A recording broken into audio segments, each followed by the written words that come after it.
tratado? Não tenho. Então, por favor, vejam o e-mail que eu coloquei lá, não é para mandar para o meu e-mail pessoal. Se puderem esperar pela data e enviar na data, eu agradeço. Se enviarem antes, não tem problema, mas que venham com as especificações solicitadas da maneira solicitada, porque isso vai para um arquivo específico de vocês. E se vocês mandarem sem esses cuidados, efetivamente eu não vou ter como corrigir a contento, não vai ficar arquivado da maneira correta. Enfim, você gera um problema desnecessário. Então, o aluno tem que ter essa responsabilidade de ter esse cuidado. Aí eu fiquei impressionada, porque eu recebi tinha equívoco, né? Teve gente que não enviou o tratado, teve gente que não fez em PDF, teve gente que não colocou nome no tratado. Minha gente, não. Pelo amor de Deus, revisem antes de enviar. Isso é ponto pacífico. E se tiver problema no mandar em Word, faz manuscrito, mas com uma letra legível e, por gentileza, escaneia, né? Usa o aplicativo para mandar em formato de imagem para não ter problema. Ok? Até aí, alguma dúvida do trabalho? Alguma pendência dos presentes aqui? Professora, eu não sei se eu vou estar sendo errada, mas tratado e acordo, eles têm o mesmo significado, né? É Sim, que eu sim. lembro que no comecinho da aula a senhora tinha comentado, mas quando eu estava procurando, o meu está escrito acordo e não tratado. Eu falei, será que eu anotei errado? O que será que Não, são sinônimos, Ana. Tratado, acordo, convenção. Até eu comentei com vocês e falei no material que eu anotei em sala, né, na lousa, e mandei que os sinônimos são vários. Só que, inclusive, nunca vai cair numa questão de prova te perguntando, assim, qual a diferença? Por que você usa carta em alguns casos, convenção em outra, tratado em outra? Na realidade, é uma formalidade onde, por exemplo, carta, você tem a Carta da ONU. A Carta da ONU é um tratado. Mas por que chama carta? Porque foi uma questão formalizada entre os países, criando normas e regras para estabelecer a criação da ONU e para que os países pudessem concordar com todas as normas, e por isso eles deram o nome de carta. Aí você vai, por exemplo, para a convenção. É muito usado quando você quando você formaliza a criação de cortes internacionais. Então, você tem convenção, você tem a Convenção do Tribunal Penal Internacional, você tem a convenção que criou a Corte Internacional de Justiça, que faz parte da ONU, mas reitero, isso não é assunto de prova. Eu, sinceramente, não vi cair nem quem busca carreira diplomática para criar essas especificações. O que eu coloquei em sala e reitero é que vocês precisam lembrar que no momento em que estiverem escrevendo, respondendo uma prova, que houver expressões do tipo carta, convenção, acordo, tudo isso é tratado, é sinônimo de tratado. Disse, inclusive, que a Santa Sé, né, o Vaticano, ele utiliza uma nomenclatura diferenciada nos acordos. Quando ele é signatário, quando ele está firmando acordo com outros países, ele usa o termo concordata, que é um termo ultrapassado dentro do direito empresarial, a gente não usa mais o termo concordata. Antigamente, a ideia de concordata seria a questão, né, do acordo que você faz, né, judicial, quando você está enfrentando um processo prestes a uma falência, digamos assim.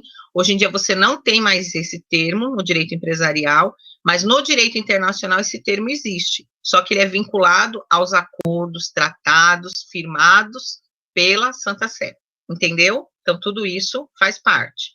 E para quem ainda não conseguiu, não pegou tratado na internet, gente, eu também sugeri, você entra no site do Ministério das Relações Exteriores, você vai lá ter tratados à vontade, porque o que foi que eu coloquei no trabalho?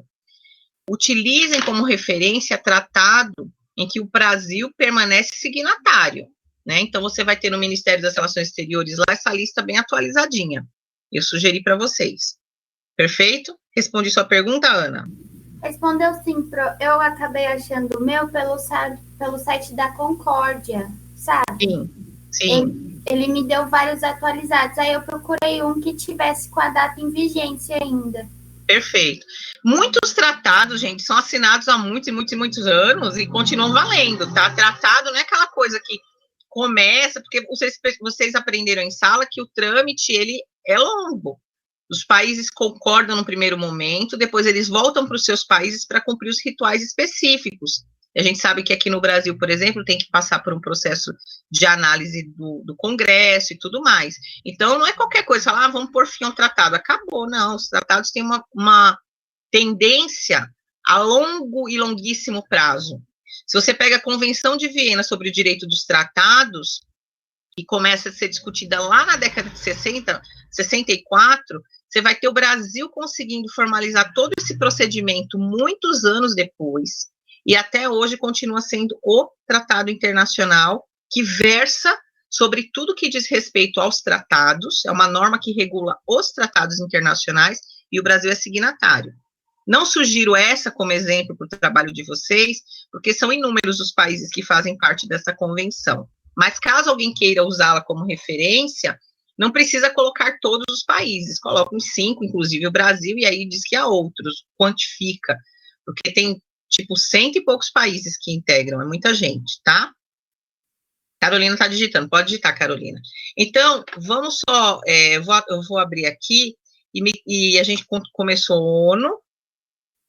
Carolina, prof, o meu eu peguei sobre tortura, pode ser, claro, convenção, gente, tratado, acordo, carta, concordata, como eu acabei de falar, e mais inúmeros outros nomes são sinônimos de tratado internacional. Perfeito, tortura, tráfico de seres humanos, combate ao tráfico de crianças, adoção, tem vários. Dos que eu vi, até não vi nenhum repetido, tá? Dos que eu já tinha recebido aqui. Pronto, só para confirmar com vocês, vou mostrar para vocês, acredito que nós tínhamos parado, me corrijam, tá? Nós falamos sobre a criação da ONU, pode ir digitando, Renato, estou lhe vendo aí. Vejam se eu estou correto. Falamos sobre a Carta das Nações Unidas, falamos sobre... Se eu estou correta, eu acho que eu acredito, a gente falou do sistema ONU, os 5 organismos principais. Se eu não falei, avisa logo aí, tá? Mas para mim, a gente começaria em secretariado, nós já teríamos terminado o Conselho de Segurança da ONU. Concordam ou discordam? Renato desistiu de digitar?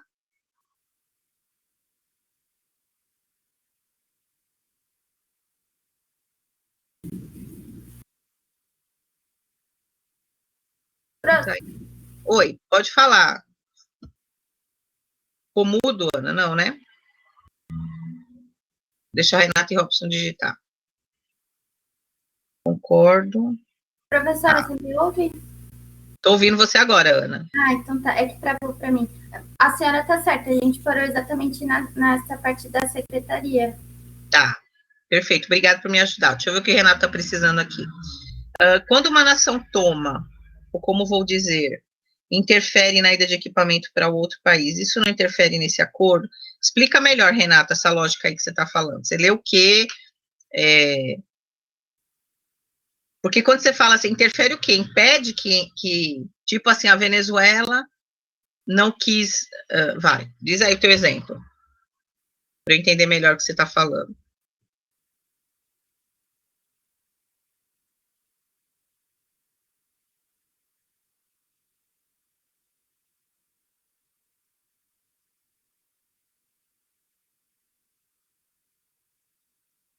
Aqui. Envio de respiradores da China para o Brasil. Estados Unidos tomou esse envio. Sim. Aí você tem que... Vai, continua digitando aí.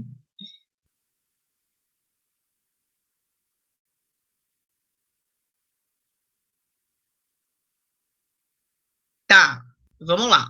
Havia um acordo de venda dos respiradores chineses para vários países, não é isso? E o que aconteceu? Os Estados Unidos estão no epicentro, né? Agora no número de mortes. E aí, vamos lá, ele tomou, colocar isso aí entre aspas, ele tomou a prioridade no recebimento dessa mercadoria, não é isso? Não é sobre esse fato que você está mencionando? Então, veja só, como a gente está vivendo uma situação bastante atípica, houve certo entendimento. Por exemplo, o Brasil ele tem uma parceria, um entendimento econômico e político com os Estados Unidos. Então, embora tenha havido essa interferência, eu vou colocar entre aspas, porque não foi feito de maneira assim, do tipo, o Brasil nem sabe que eu estou fazendo isso, estou indo lá e pegando a mercadoria dele. Não é bem assim, tá? Mesmo de bastidores, havia um entendimento de que para eles era uma prioridade. Porque, na realidade, Trump está frito e mal pago. Ele não imaginava que a coisa se tornasse o caos. Ele está num processo de reeleição. Ele está extremamente preocupado com as mortes sobre as costas dele, onde ele diz que não tem nada a ver com isso, mas tem tudo a ver com isso, e com o agravante que eu comentei em aula passada. Os Estados Unidos não têm um SUS da vida, um Sistema Único de Saúde. Nós temos um precário, mas eles não têm. E a maior parte das mortes tem ocorrido exatamente nos bairros mais pobres, onde a maior parte dos negros vive. Então, é uma conta muito alta. Então, entenda, esse acordo aqui, ele é um acordo comercial, tá? Não deixa de ser um tratado, mas é um tratado um pouquinho diferente. Os tratados que nós vimos ali são tratados firmados entre países que versam, que debatem coisas até mais profundas, como alguém citou aí, peguei sobre a questão do tráfico, aqui é um acordo comercial. E aí, houve um entendimento de que, neste momento, a situação dos Estados Unidos estava mais grave, tá certo? Não é que dane-se o acordo, como você colocou, como você escreveu aqui. Houve um entendimento, mesmo que de bastidor, de que eles teriam prioridade pela emergência da situação que estava gritante, tá certo? Acho que você pode ir digitando, acho que você deve ter acompanhado aqui o caos que está em relação ao Rio, que comprou e foi desviado, mas não foi nada de ter mandado para os Estados Unidos nem nada. A empresa não entregou e se pagou quase 100% já do valor da compra, né, dos respiradores, que vocês devem estar cientes disso, né? Tudo extremamente superfaturado. Tudo está sendo vendido a preços absurdos, porque não há necessidade de licitação, é um caso de emergência, então dispensa-se a licitação. E aí, minha gente, as empresas, os países, a China, enfim, o grupo, né, escuso do processo, tem deitado e rolado.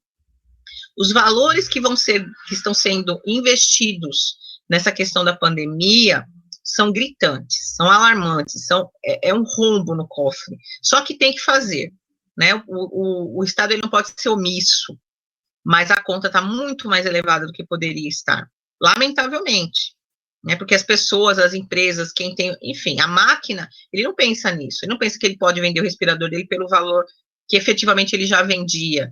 E tudo bem, a gente entende que economicamente, quanto maior demanda, maior valor, sim, gente, mas tem coisas que foram triplicadas, quadriplicadas. Não faz sentido. Uma bobagem, vamos pensar na nossa realidade próxima aqui. Máscara. Eu lembro que quando começou essa pandemia, o pessoal começou a produzir máscaras de qualidade, inclusive.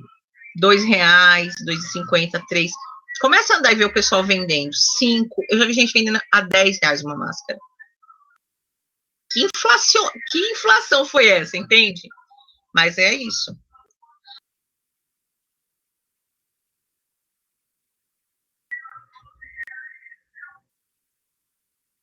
Eu vou abrir aqui. Pode digitar, Renato.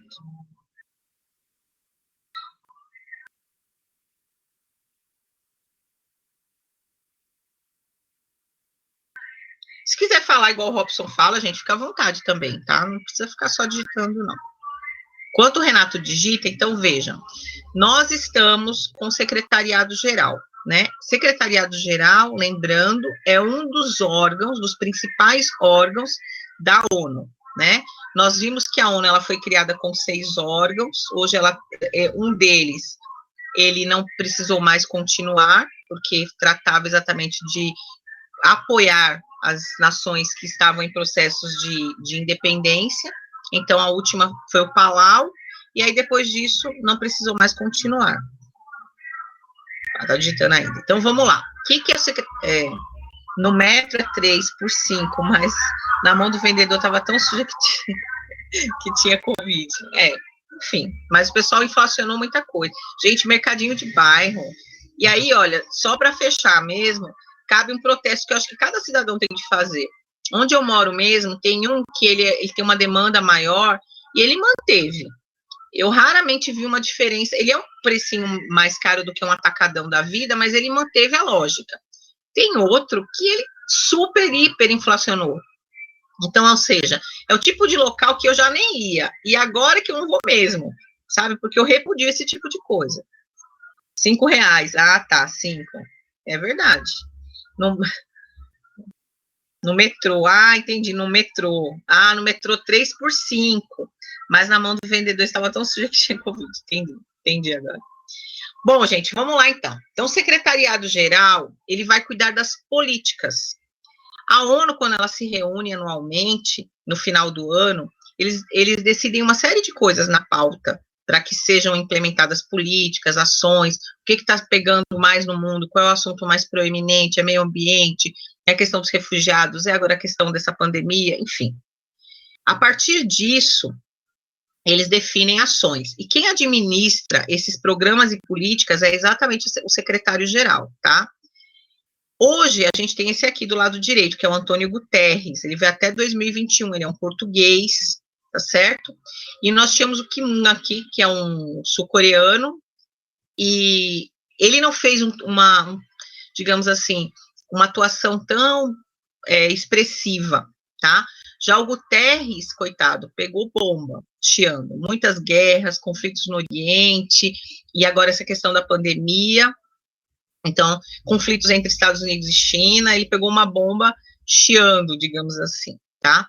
Para chegar a esse cargo aqui, eu estou aumentando aqui, não sei se vocês estão vendo, não sei se fica bom ou ruim quando eu faço isso, mas quando eu aumento aqui, acho que vocês visualizam aumentando, né, ou não?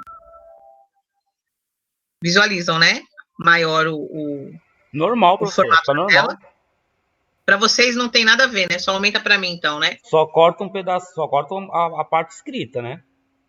Sim, mas aumentou a tela para vocês, né? Aumentou, mas a parte escrita não dá para ver. Mas eu subi aqui com a mãozinha. Você não tá enxergando assim, não tá aparecendo para você assim, ex-primeiro-ministro de Portugal. Apareceu. Aí cortou apareceu, a cabeça. Aí voltou normal. Tá, cortei a foto só, perfeito. Então, o que acontece aqui, né? Para chegar a esses cargos, gente, para conseguir isso, eu vou explicar como é que funciona o processo de eleição de um secretário, mas vale ressaltar que são pessoas escolhidas dentro de um processo já existente dentro da ONU. Sempre são pessoas que já têm serviço prestado. Por exemplo, o Antônio, o Guterres, como a gente, né, mais como você chamar na imprensa, ele trabalhou já como comissário da ONU em relação aos refugiados por 10 anos. Então, na prática, o secretário-geral da ONU, ele não entra e cai aqui de paraquedas. A ideia sempre seja alguém que já tenha noção, que já tenha experiência sobre como funciona a organização, porque é muita responsabilidade, tá? Estou aqui passando o slide para ver se ele vai. Acho que eu tenho que diminuir, peraí.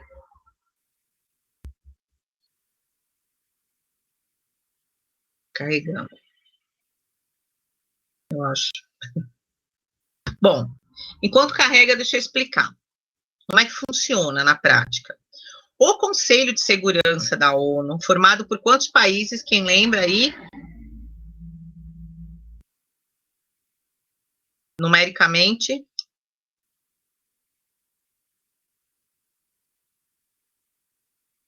Alguém lembra? Gente, são 15 países, tá?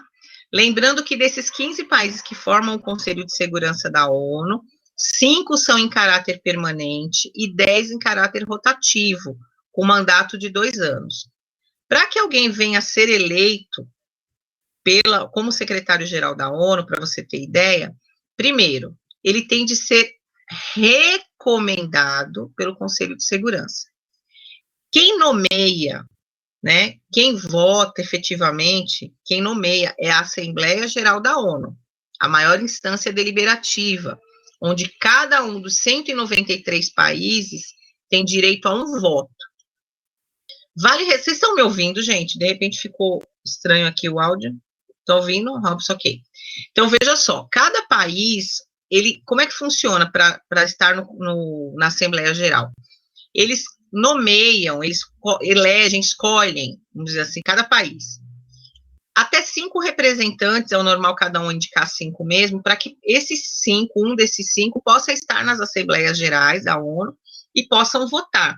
Porque você imagine, se sempre ficar dependendo que o presidente ou vice-presidente de um país como o Brasil, que tem esse sistema, possa estar presente lá numa conferência da ONU. Não. Então, cada país escolhe 5 pessoas que sejam capazes, né, nomeadas, escolhidas por esse país, para que tenham direito a representar o país. Porque um pode ficar doente, outro pode ter uma agenda complicada na pasta, enfim.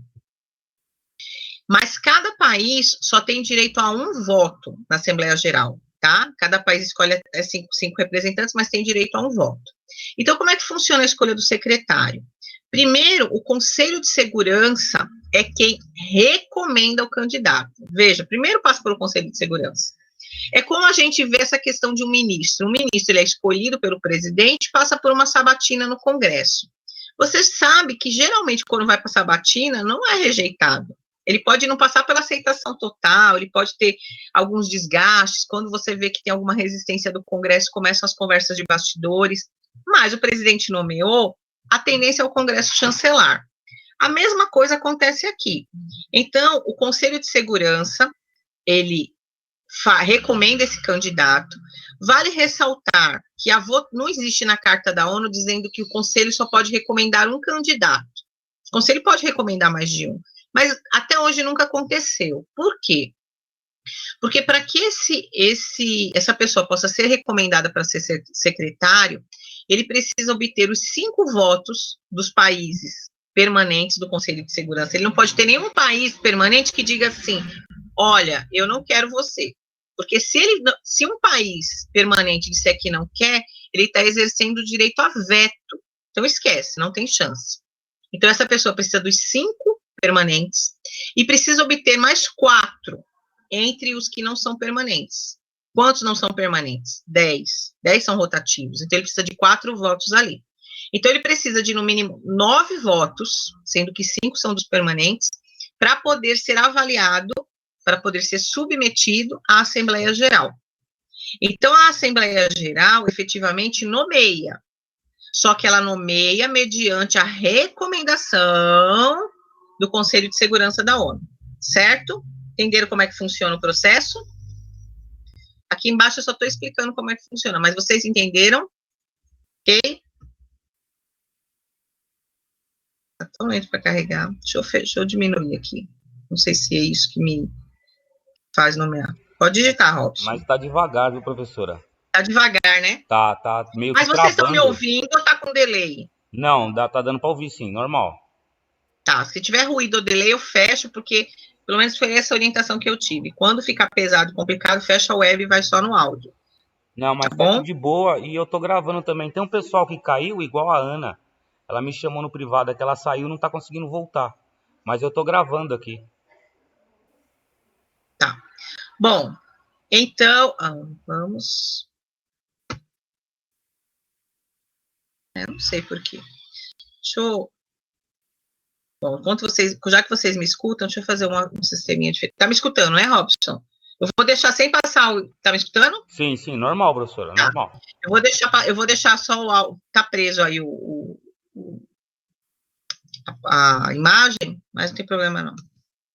Vou fazer aqui de outra forma. Bom, então, vocês entenderam como é que funciona a escolha do secretário. Perfeito. Deixa eu chegar aqui no próximo. É uma pena porque tem as fotos. Tem foto da ONU, da Assembleia Geral, mas eu não estou conseguindo passar. Bom, o que acontece, então? Conselho de Segurança, né? Como é que a gente vai entender o Conselho de Segurança? Não esqueçam que esses países que são escolhidos de forma rotativa pelos 2 anos, eles são escolhidos com alguns critérios. Então, por exemplo, o Brasil, ele fez parte do Conselho da ONU entre 2010 e 2011, foi a última vez que o Brasil participou. Só que para ele chegar nessa situação de, em 2010, 2011, poder participar, ele já tinha pedido, né, já tinha se colocado, mostrado seu interesse uns 5, 6 anos antes. Para vocês terem ideia, depois de 2011, quando ele cumpriu esse mandato provisório dos 2 anos, o Brasil nem sequer mostrou mais interesse. Então, existem projeções, estudos que apontam que para o Brasil voltar a ter um assento novamente no Conselho, ele vai demorar até, tipo, 2033, porque em nenhum momento até agora ele se mostrou interessado em voltar a exercer um mandato provisório. Politicamente falando, isso não é positivo. Primeiro porque quando você está, mesmo que seja em caráter provisório no Conselho de Segurança, você tem visibilidade internacional. E segundo, porque existem estudos que mostram que quando um país ele está lá no Conselho de Segurança da ONU, mesmo que em caráter provisório, ele recebe financiamentos muito mais interessantes. Os Estados Unidos, por exemplo, chegam a investir até 8% a mais nos países que lá estão, com assento no Conselho de Segurança. E por que eles fazem isso? Exatamente porque ele tem interesse que os países votem de acordo com o que eles querem, tá? De acordo com o que eles esperam. Então, eles financiam mais vezes, tá certo? Bom, depois dessa questão do secretariado, depois da questão do Conselho de Segurança, vale ressaltar que existe o Conselho Econômico e Social da ONU. Então, quando a gente fala em OIT, o que é OIT? Alguém lembra OIT? Ah, tô conseguindo passar aqui, ó. Passou. OIT. O que é OIT? Quem sabe?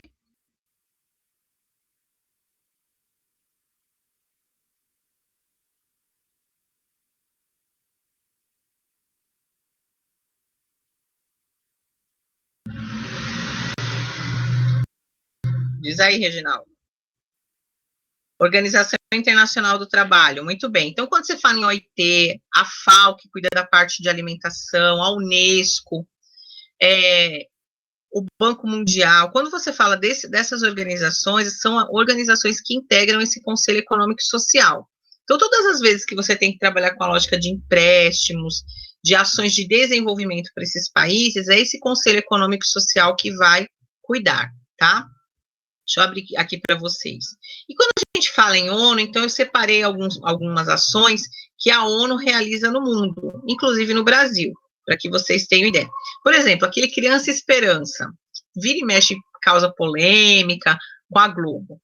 Foi um projeto criado pela ONU, por meio da Unesco, que cuida dessa parte de infância, juventude e tal. Qual era a ideia inicial? Logo que foi lançado o ECA, né, eles pensaram o Estatuto da Criança e do Adolescente, eles queriam massificar os direitos dessa população de crianças e jovens. Então, eles pensaram em programas e buscar apoio da mídia no sentido de disseminar o que seria direito, o que estava previsto no ECA. Eles fizeram essa parceria com a Globo, porque a Globo, diferente do que está hoje sendo rechaçada, vocês sabem que a Globo viveu momentos muito áureos nesse país. E a primeira versão do Criança Esperança, por exemplo, não visava arrecadação econômica. Era meramente, tinha um show dos artistas lá, e nos intervalos, enfim, tinham vinhetas, e os próprios artistas também falavam sobre os direitos do ECA. Então, artigo tal, diz isso do estatuto, bababá, criança, principalmente a questão de combate à violência doméstica, né, aquela ideia de espancar o filho. Bom, passada a primeira versão, obviamente, a Globo sendo uma empresa, ela entendeu que havia essa possibilidade de arrecadar. E a partir daí se tornou um sucesso. As pessoas realmente adotavam, tinha aquela história. Eu não sei quantos de vocês conheceram projetos. Eu conheci 2 há alguns anos e realmente funcionava, eles tinham um acompanhamento muito rígido nesses recursos. Hoje eu não sei como é que está funcionando. Mas a Criança Esperança é uma das ações que, embora a Globo tenha tomado para si a visibilidade, mas isso aí é via ONU/Unesco, tá? Não era a Globo viabilizou no sentido midiático, mas não foi ela que inventou, nada disso, tá bom? Outra questão aqui no Brasil, acho que vocês lembram de uma coisa super recente agora, 2017, a gente vivenciou uma série de casos de Zika vírus. E isso virou um problema, porque as crianças começaram a nascer com anencefalia, então todo mundo lembra dessa história. O que acontece? Anencefalia não, né, com microcefalia.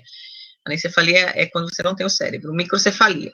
Então, o que aconteceu? O que a ONU fez? A ONU desenvolveu uma campanha, que era Mais Direitos, Menos Zika, para que os poderes pensassem em projetos de lei tudo que beneficiassem essas crianças. Você sabe que o Brasil mesmo adotou permitindo a questão tipo uma pensão vitalícia, né, para essas famílias que foram acometidas dessa triste doença, e também fazendo campanhas, ajudando a ter acesso a contraceptivo.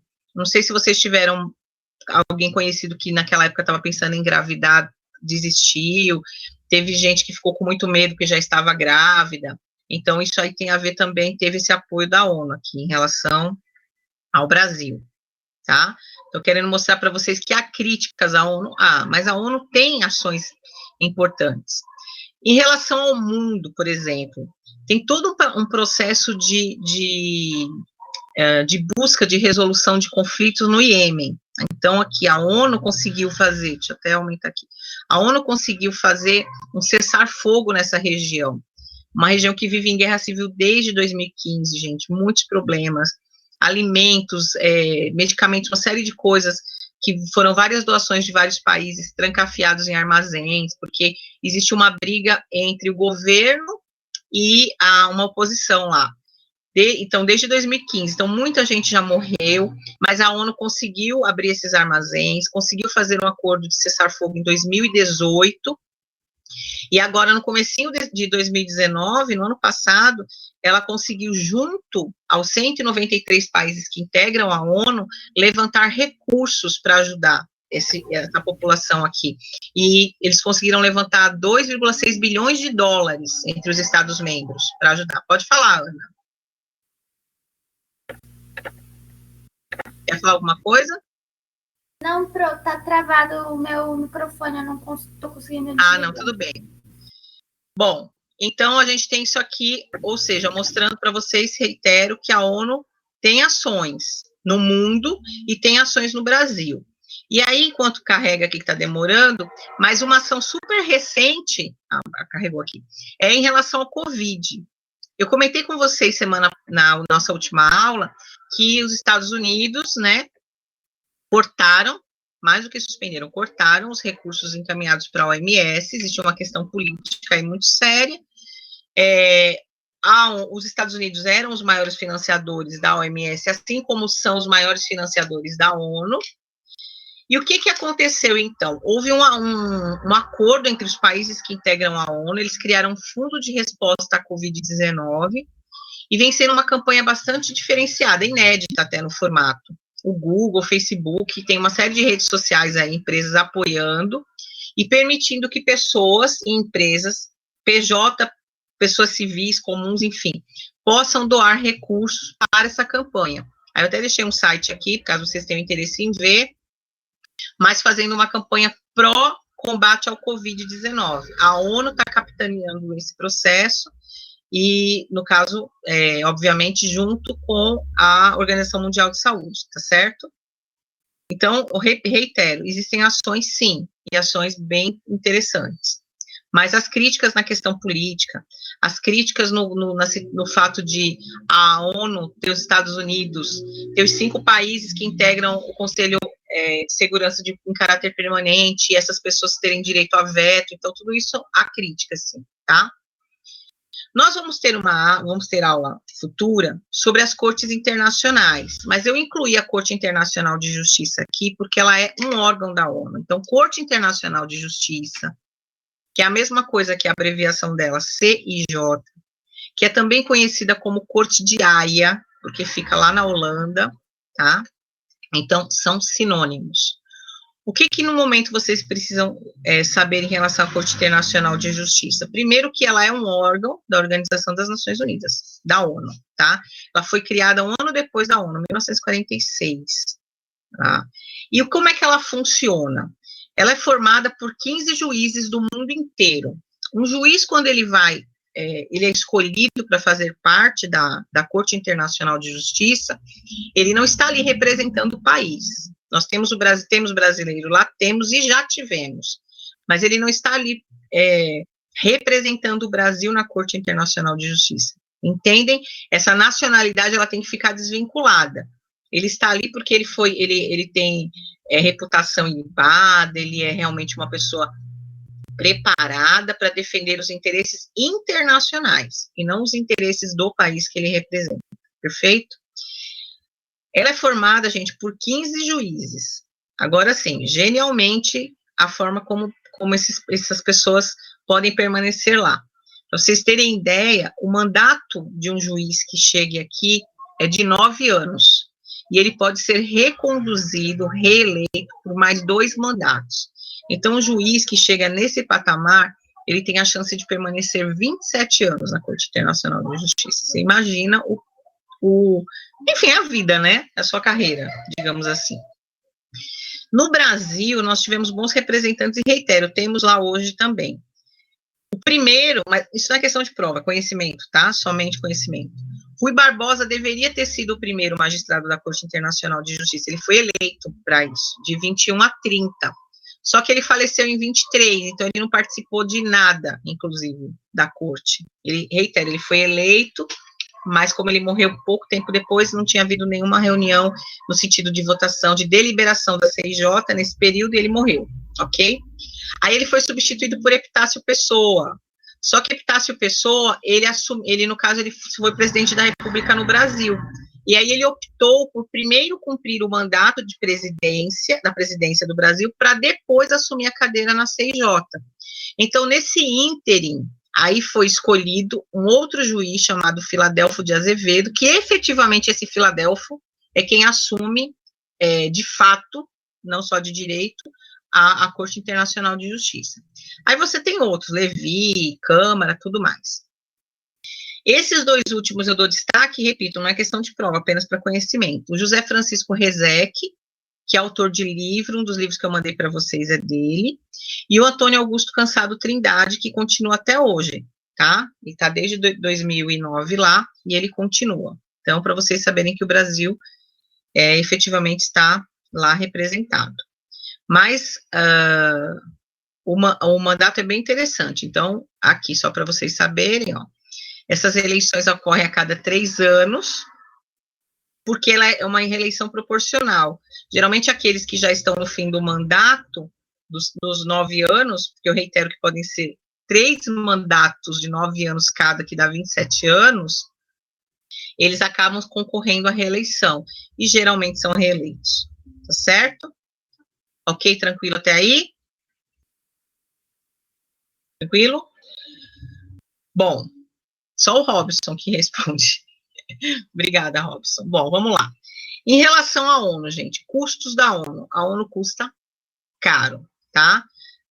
A gente tem uma despesa crescente anualmente, só que como é que se contabiliza isso? Os Estados-membros pagam a conta, tá? Brasil é um dos Estados-membros, então o Brasil paga a conta. Como é que funciona isso? Existe um teto onde o país pode contribuir com até 22% do PIB, Produto Interno Bruto, e aí, nesse caso, os Estados Unidos são os maiores contribuidores, eles contribuem com 22% do Produto Interno Bruto de lá, e o Brasil, por sua vez, contribui com 2%. Então, o que eu estou querendo mostrar para vocês? Primeiro, que essa conta da existência da ONU é paga por todos. Agora, o percentual de cada um varia de acordo com o seu produto interno bruto. Então, países mais ricos pagam mais, países mais pobres pagam menos, tá certo? Então, isso aqui eu estou explicando, isso aqui que eu acabei de falar, tá? Bom, se houver alguma questão onde um país descumpra de maneira consecutiva, por exemplo, desrespeite tratados internacionais, questão de direitos humanos, princípios contidos na Carta da ONU, afinal de contas, se eu me tornei um signatário é porque eu concordo com o documento. Quando isso acontece, o Conselho de Segurança, veja a importância do Conselho de Segurança, ele pode sim tomar medidas preventivas e até coercitivas contra um Estado-membro. É possível. Tá? Então, assim, pode até haver expulsão de um país, mas não há. Geralmente há suspensão. O que acontece também conosco no Mercosul. A gente tem aula no Mercosul, a pedido até acho que foi da Ana, foi da Carol, mas existe a suspensão e tudo mais, mas tudo se procura resolver por vias diplomáticas, então acaba se resolvendo. Mas tanto o Conselho de Segurança pode agir com critérios, né, com suspensão, com punição, como a Assembleia Geral da ONU, que nunca esqueçam, a Assembleia Geral é a maior instância deliberativa. Eu friso isso, porque depois que a gente fala do Conselho de Segurança, às vezes fica na nossa cabeça assim, nossa, é o Conselho que manda em tudo. Não. Ele efetivamente tem um poder político muito grande, mas no que diz respeito à questão positivada, o que está escrito efetivamente, o Conselho de Segurança, ele não é a maior instância deliberativa da ONU, e sim a Assembleia Geral, tá certo? Bom, aí aqui está explicando, esse material todo vocês têm lá, tá?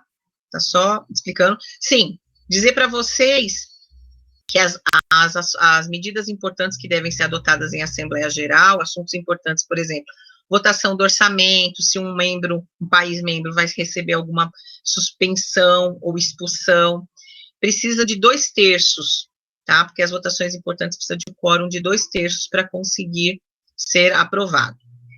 Bom, aqui tem umas questõezinhas curiosas da ONU, só para concluir, para a gente fazer rapidinho, fazer o nosso questionário aqui, que a ONU ela foi iniciada com 51 países, hoje ela tem 193, o Brasil é um dos primeiros signatários, tá? O Brasil não demorou a atender, e existem países que mudaram os nomes, né? Então, por exemplo, você tinha antigamente a União Soviética, hoje em dia é a Federação Russa. Você tinha, por exemplo, aqui, ó, cadê aqui? A República Federal Socialista da Iugoslávia, que depois que houve essa dissolução, ela virou Bósnia e Herzegovina, Croácia, Eslovênia, antiga República Iugoslávia da Macedônia, Montenegro e Sérvia. Então, você tem países que se dividem e acabam mudando. A Alemanha, né, que você tinha a República Federal da Alemanha e a República Democrática da Alemanha. Essa primeira seria a parte oriental, essa parte aqui seria a ocidental. Quando acontece a reunificação da Alemanha Oriental e Ocidental, não há mais diferença, então ficou uma Alemanha só, tendo participação na ONU, tá certo? A União Soviética, como eu falei para vocês, virou Federação Russa. A República Federativa Iugoslávia, eu já coloquei lá, virou Sérvia e Montenegro. E depois, ó, houve a independência de Montenegro também. Então, assim, era Sérvia e Montenegro, e depois eles dois ainda se dividiram em 2006, e ambos ficaram com assento na ONU, tá? Então, é meramente também para a questão histórica, ok?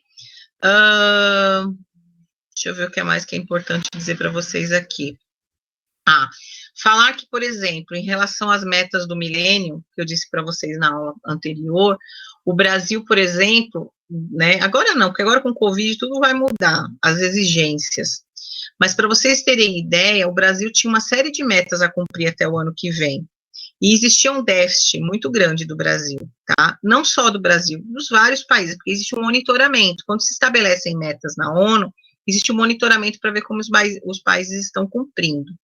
E no caso do Brasil, o que mais pega, o que mais aflige, digamos, a ONU, é o que diz respeito aos direitos humanos, principalmente no sistema prisional, tá? Para você ter ideia aqui, a maior parte das recomendações de que o Brasil precisa melhorar nesse quesito são 48, todas referentes à justiça criminal, e que o Brasil deveria melhorar, procurar soluções até 2021.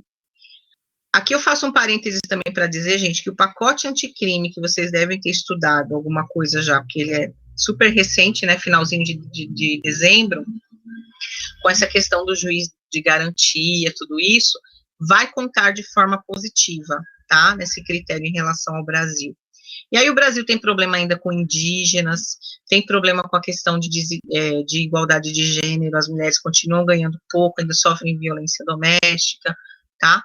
Mas aí são as metas que o Brasil precisa cumprir para ficar bem na fita em relação à ONU.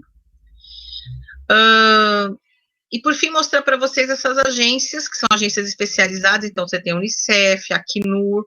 A Acnur é o Alto Comissariado das Nações Unidas para os Refugiados, assunto que nós veremos refugiados no 10º período. PNUMA, PNUD, que trata de desenvolvimento, a que trata de saúde e meio ambiente, a Unicef, que trata de meio ambiente, Unicef, que é criança. Então, a gente tem todas essas agências aqui da ONU. Em relação à ONU, esse é o nosso conteúdo ONU, eu quero ainda, vou carregar aqui para vocês uma outra questão sobre ONU. Mas há alguma dúvida? reitero, é um assunto importante, relevante, para você entender mundo, para você entender política externa, direito internacional, você tem de entender o funcionamento da ONU, sim. Tá? Questão de prova recorrente. São muitas as questões de prova sobre ONU. Embora direito internacional, reitero, privado seja o mais querido, direito internacional público, por exemplo, quando cai ONU, é uma das queridinhas. Estou carregando aqui um material novo para vocês. Então, se houver dúvidas, por favor, perguntem. Alguma dúvida?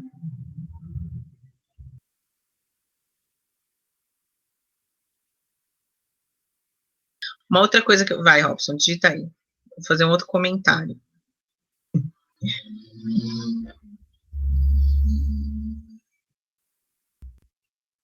Tá meio travado? Uma coisa que... Terezinha, quanto tempo? Como é que você está?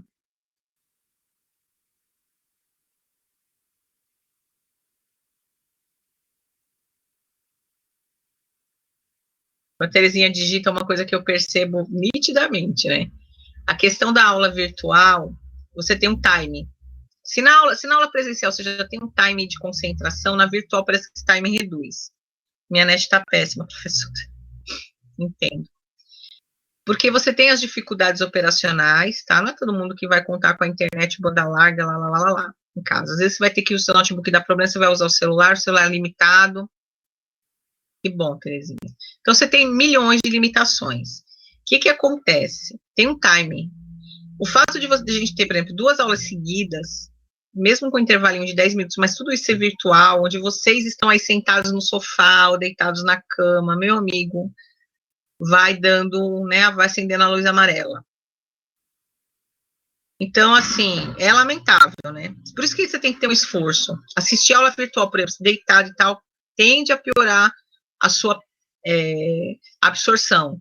Tem que procurar sentar, tem que procurar um lugar que você sinta do tipo assim, estou aqui estudando, porque senão fica muito complicado, tá?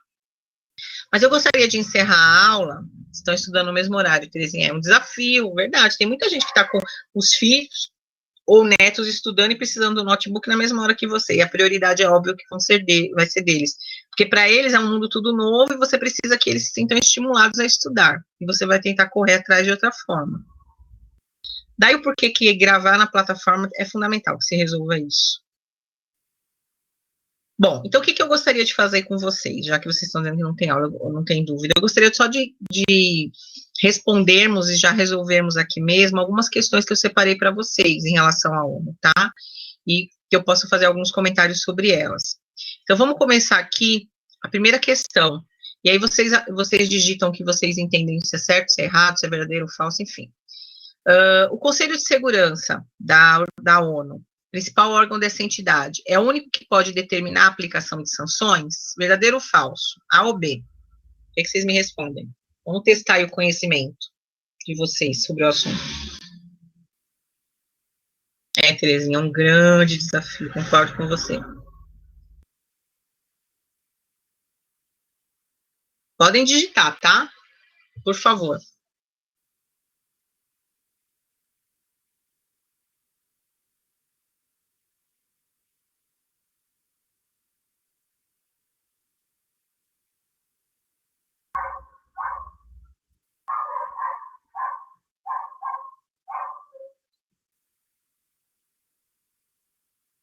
Só Robson e Carolina, vai, Ana.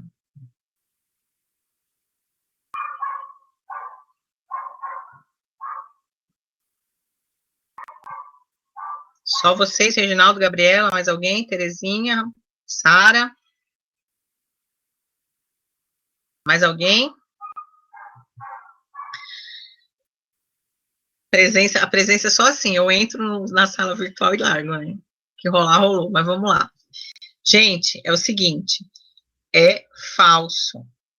Olha aí, acabei de falar isso agora nos últimos 5 minutos da aula. Primeiro, o Conselho de Segurança da ONU não é o principal órgão dessa entidade. Lembrem-se que a Assembleia Geral é o principal órgão, é a maior instância deliberativa. O primeiro equívoco já seria aqui. Mas eu vou além, que eu acabei de falar também agora. O único que pode determinar a aplicação de sanções também é falso. A Assembleia Geral da ONU também delibera sobre sanções. Falei para vocês, um país que diz respeite reiteradamente a questão dos direitos humanos. Então, essa questão é falsa. Só o Reginaldo acertou aí, tá certo? Então, por favor, já foi questão de exame de ordem? Já foi questão de exame de ordem, tá? Exame da ordem, obviamente, não vai vir um verdadeiro ou falso, mas tinha essa assertiva como verdadeira na questão apresentada, tá bom? Então, ela é falsa. Entenderam por que é falsa? Alguma dúvida do porquê é falso?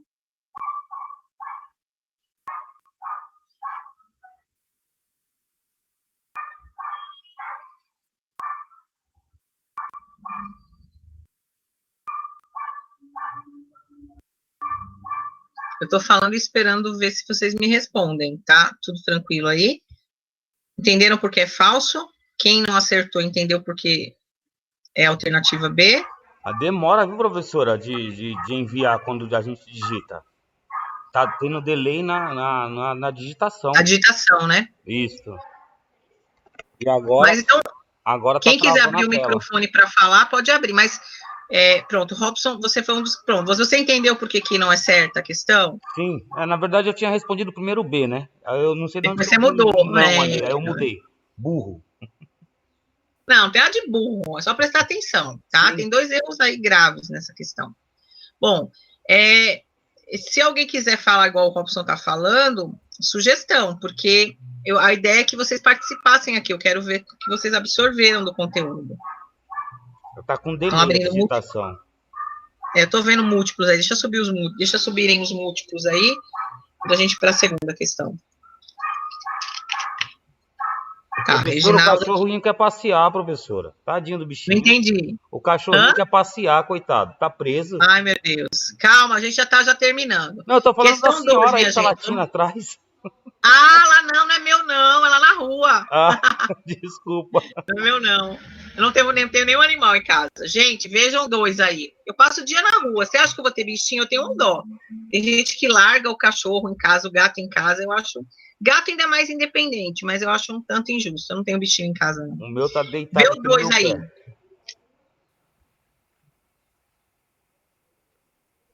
Dois.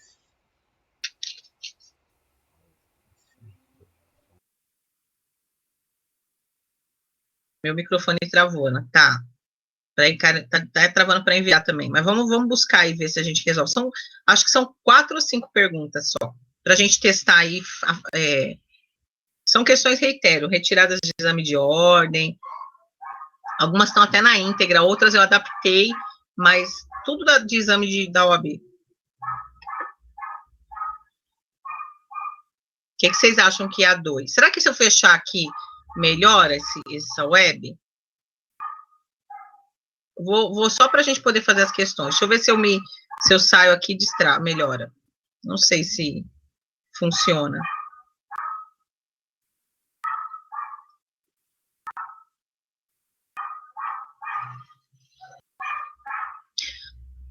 E aí, Robson, qual que você arrisca aí de alternativa? Professor, eu tô lendo e pensando aqui devagarzinho. Conforme o delay, devagarzinho. Tô aguardando, então, vocês pensarem aí.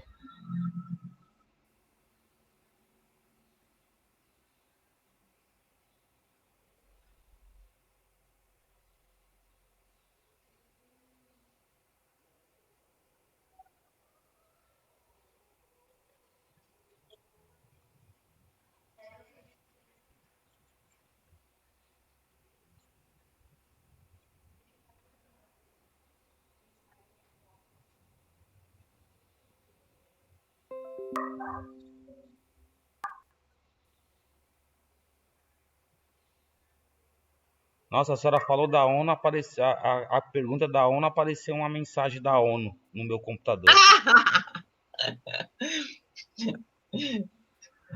Mas às vezes, assim, na realidade, qualquer coisa que você acesse no Google, pesquisar qualquer coisa, depois você fica recebendo um monte de... Mas não é só isso não, viu, professora? A senhora pode fazer o teste. A senhora conversa sobre algo perto do celular, automaticamente é captado.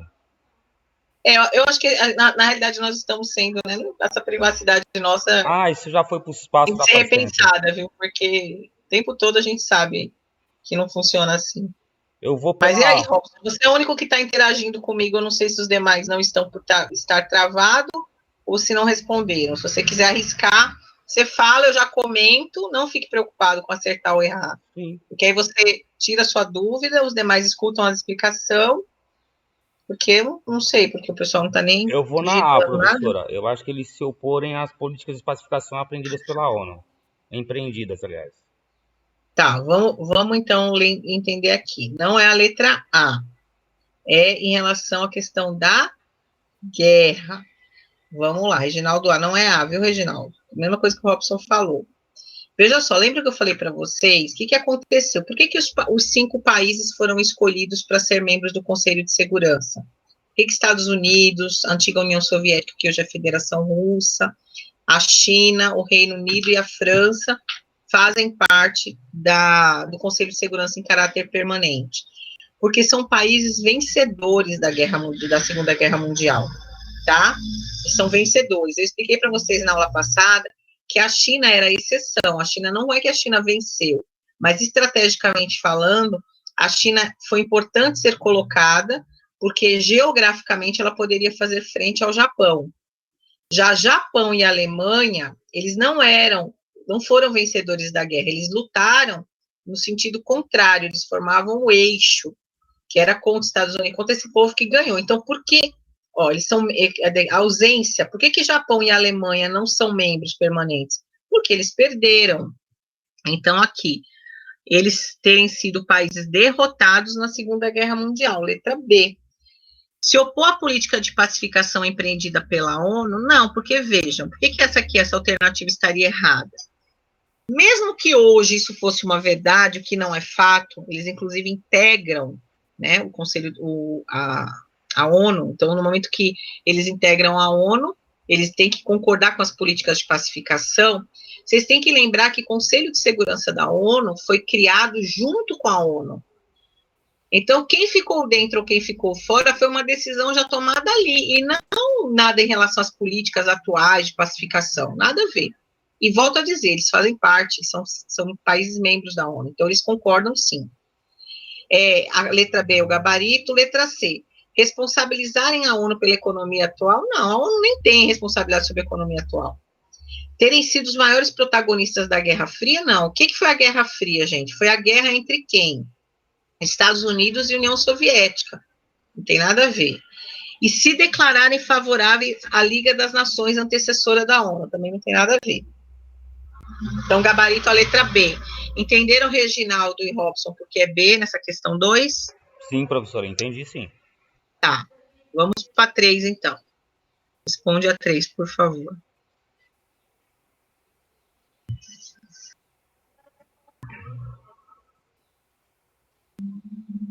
Sobe mais um pouquinho, professora, por favor. Tá. Sobe, né? Isso. Dá sua pergunta.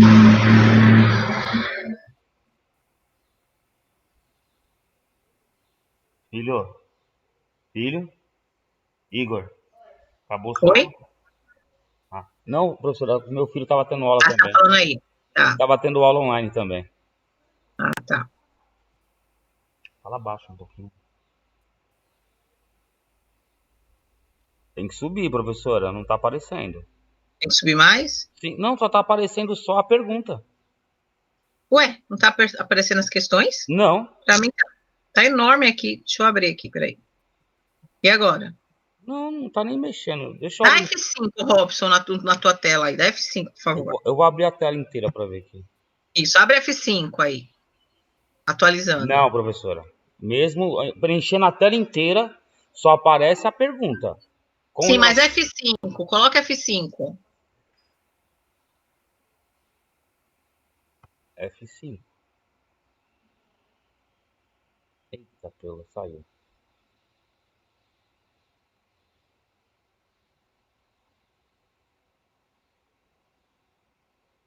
Agora caiu. Que legal.